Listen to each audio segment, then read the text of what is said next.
Hello everybody. Hello everybody. It's Emma here. I just wanted to come along today. I've got some gaps in my clients and I wanted to be able to come along today and talk to you about procrastination because it's something that I'm hearing about quite a little bit, and particularly being the Easter holidays, when if you've got kids off school or you're off work or you're trying to fit lots of things in, so we've got a lot less time. So I thought this was quite a good topic to be able to talk to you about today. So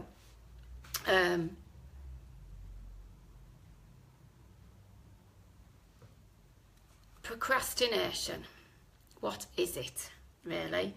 Well, honestly, it's avoidance, it's excuses, it's reprioritising things that so that we prioritise things that are not kind of important but that are maybe easier for us, and we're putting off the things that are important for us. So we might be taking a break when we really don't need to take a break. Oh, I'll just go and grab a coffee, I'll just go and do this, I'll just check what's going on here. And we're finding things of other importance, okay? And what that's also doing is minimising the importance of the other kind of tasks that we want to do. So whether that is about, you know, writing a piece of a blog piece for a piece of work, whether it's about finishing off a website, doing a report, putting things, whatever it is that we're doing, we escalate one importance and we lower the importance of the thing that actually is the thing that we really, really need to get done. Okay, maybe we put it off till tomorrow, or maybe we're saying, oh yeah, but I need to be able to check this and I need to be able to do that. Okay, so how do we deal with this? Well, the first thing really is to be aware of how is it that you function. How do you work? What way is it that gets the very best out of you? Okay, so really, do you function with carrot or stick?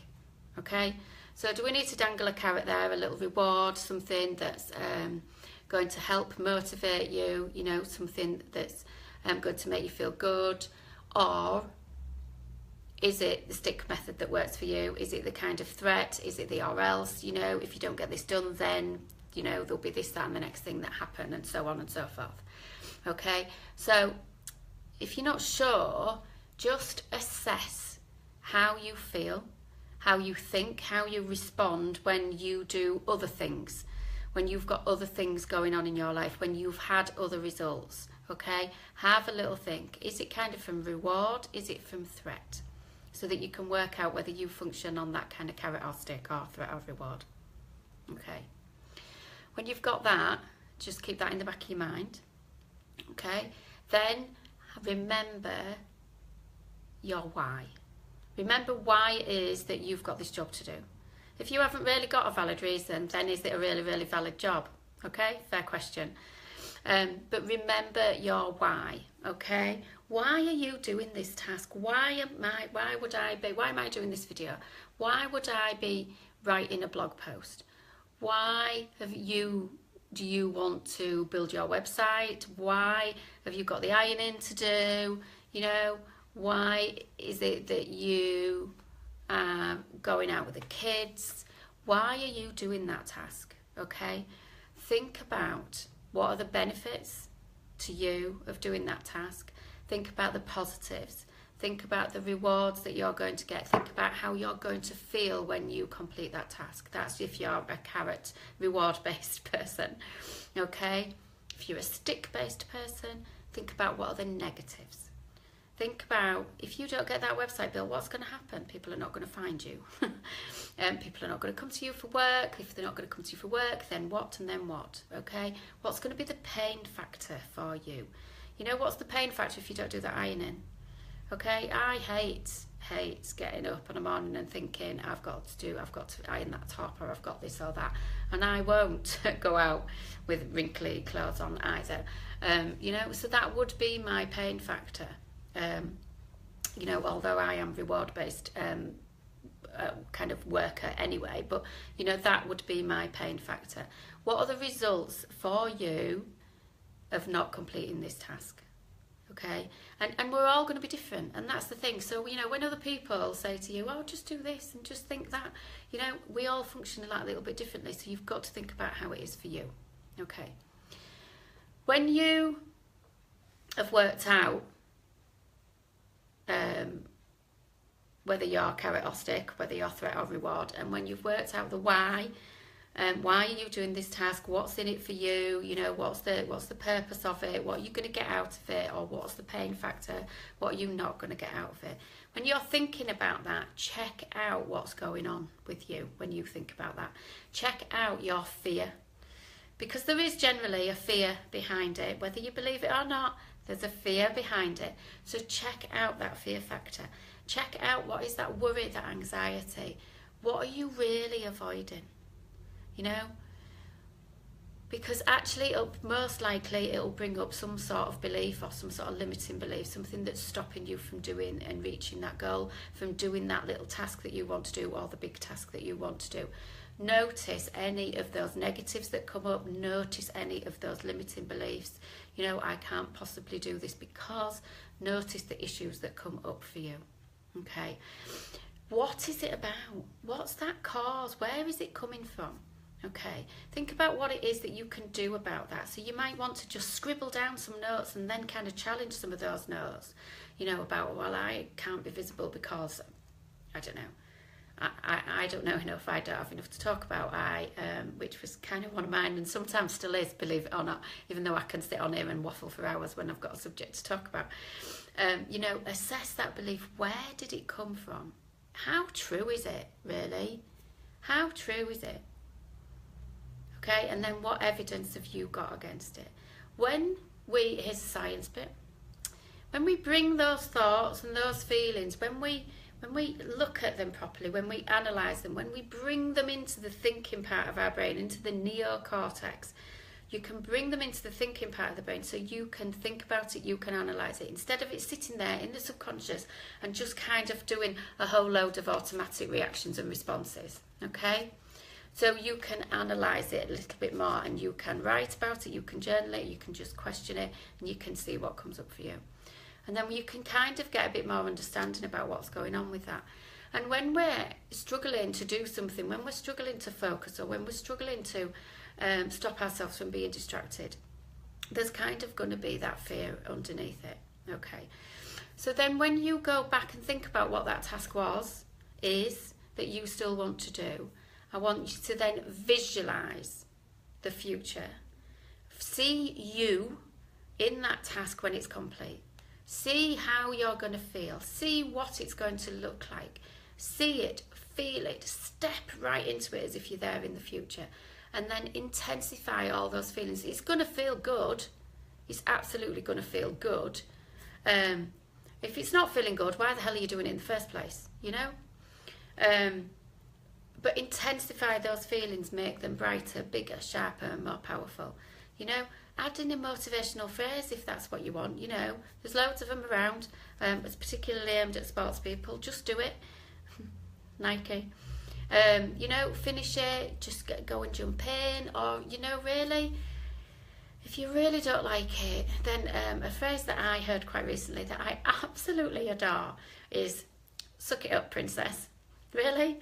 And you may need to just suck it up, princess, if that's your thing, you know. And actually, because I loved it and it made me laugh so much, yeah, it is, but sometimes it is about, right, you know, I really don't like doing this, but I know how important it is, and I know that it's this, this, this, and this, and here are all the benefits. Oh God, I still don't like doing it. Suck it up, princess. Get your head down, get on with it. Or get your head up, put yourself in visibility, and get on with it, you know. Find some motivational phrase, really, that kind of just gives you that bit of boost, that bit of energy, and may have you feeling like you are going to do it. And visualise yourself in the future. Okay. When you've done all of this, start that task straight away. Whatever the hell it is, start it straight away. Don't just go, yeah, that's brilliant, I can see that in the future, and then go off and get a cup of tea and straighten the ironing, or just play with the kids a bit, you know, sort out something else. All right, because those little nagging doubts will come back in. and you'll have to do all this again. So start that task straight away.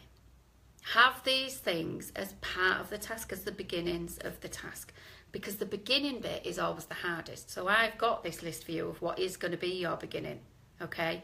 So start that task straight away whilst you're in touch with those really, really good feelings and you've got that visualisation in your head of how it's going to be, okay?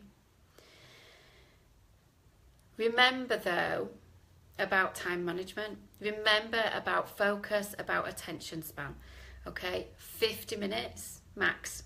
50 minutes to actually sit down and do something and then take a 10-minute break. That's said apparently to get the best productivity. You might have heard something different. If you have, let me know. But that's the model that I work off anyway. So 50 minutes. So set yourself an hour. I'm going to do this for an hour. I'm going to do this, this and this. So I'm going to get as much done as I can in 50 minutes. Set your alarm or something to then go and get that cup of tea, cup of coffee, whatever it is. That gets the best productivity. So you can set alarms. You can set them in another room if it's necessary, so that even so that you do get up and move around. And you know what? Even if you have and end up getting distracted, and you're nipping onto Facebook to see what's apparently important and things like that, you actually have to get up and go into another room or across the room to go and turn that alarm off, which then breaks that thing that you're doing. And it breaks you away from that thing that you've just distracted yourself with, okay? And it'll bring you back that movement, that refresh, and it brings you back so that when you sit back down, you can go and know, right, I'm focusing on this, okay? You can, if you're really struggling with things like getting distracted by Facebook, Twitter, social media stuff, anything else, you can get like an app for your computer called Cold Turkey. I don't know how good it is, but it's free. It's called Cold Turkey, and it can restrict certain web pages. You set the time limit, you set what it is that you want to restrict so that you can stop yourself going on Facebook and things like that. You can do it. But you know what? It would be so much better if you can train your mindset to get on with the big things, to recognise what it is that's going on, to find the things that you want to do. Set yourself the time limits, you know, and then log everything in your diary. The time that you set to do your website, the time that you're setting to prepare your meals, the time that I have time that I'm dog walking, the time that I'm doing cooking and things like that. Log these things in your diary. It might look like you've got an awful lot more in there to start with, but you schedule in each of those times. It's a bit of a project management type thing, and you schedule in each of those times.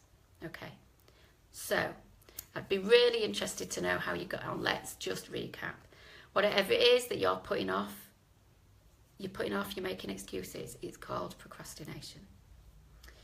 Work out how you work. Is it carrot or stick? Is it reward or threat? So you know, be honest with yourself. Right, what's going to get you to get it done? Remember the why. The why are you doing this? Why are you doing this task? Why is it that you're whinging to yourself about, oh, I haven't done that job and that job and that job? And why do you want it done? Okay? And again, look at the benefits if you're a carrot-based person. Look at the negatives, the pain result if you're a kind of stick-based person. Check it out with yourself. Check out what's that fear, what's that limiting belief, what is it? Bring it up into that thinking part of your brain, into the neocortex, and then you can analyse it, you can assess it, you can look at it, okay? You can challenge it, and you might well find yourself saying, well, that's a load of rubbish, isn't it? Or something like that. Visualise yourself when you've done that task, when that task is complete, when your website is complete, when your ironing pile's done, you know, when the kids have had a nice day, whatever it is, visualise it. Step right into it, get in touch with those feelings, and then do it. Do that task. And if you're still struggling a little bit, think about that time management. Set the 50 minutes, give yourself a 10-minute break. Go download Cold Turkey if you really need to. Go and have a look at it. Restrict the other places that you can go on your laptop, on your computer, on your phone, and get away from distractions. Okay, and set yourself time limits on these things. Don't sit down for an entire day to try and do this. You're just not gonna, it's just gonna bang your head against a big wall. Okay, so I really hope that helps. Have a go, come back, let me know if you how it's worked for you. Let me know if you've got any questions, any queries. If you're listening to this on the replay, give me some thumbs up, some hearts, and let me say hello. Let me know that you're listening to this. Let me know if this is helpful to you. Okay? And then have a really, really great rest of Easter holidays if you're on them. If not, try not to get distracted eating chocolate. And I'll be back again to speak to you soon. Bye for now.